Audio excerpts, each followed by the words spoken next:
Yeah, I'm Peter Pringle.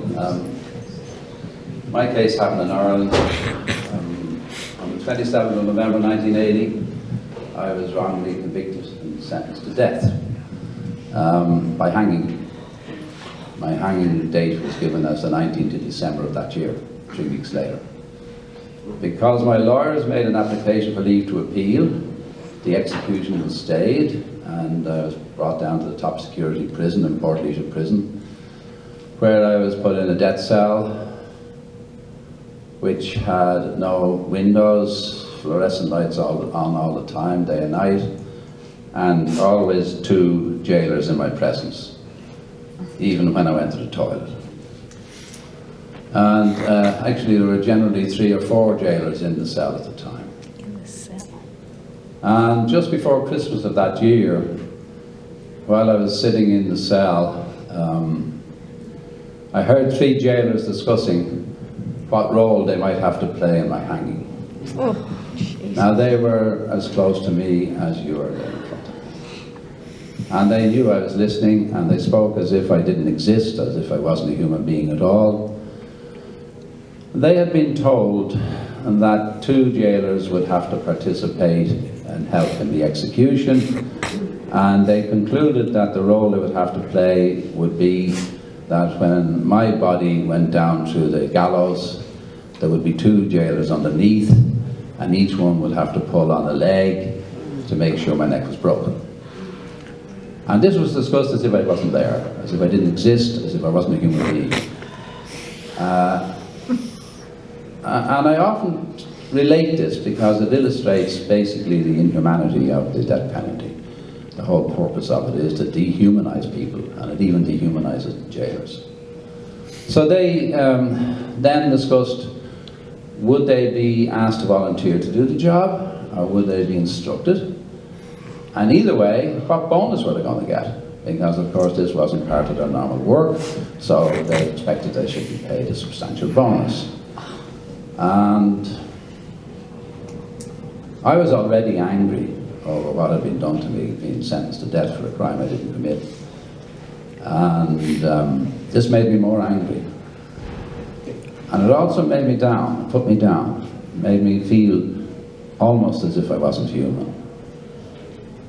And that was a very dark Christmas.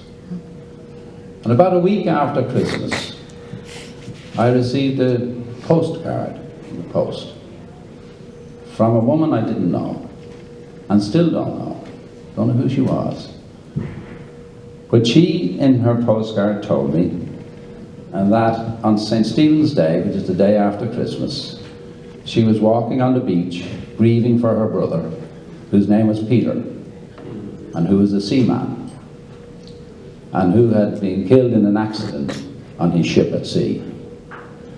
And as she was grieving for him, she remembered there was another Peter who was in prison and awaiting death, who had also been a seaman, because I had been a fisherman.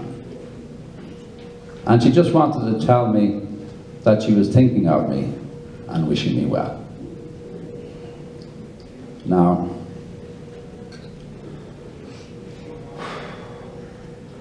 even now when I think of that card, it's very emotional.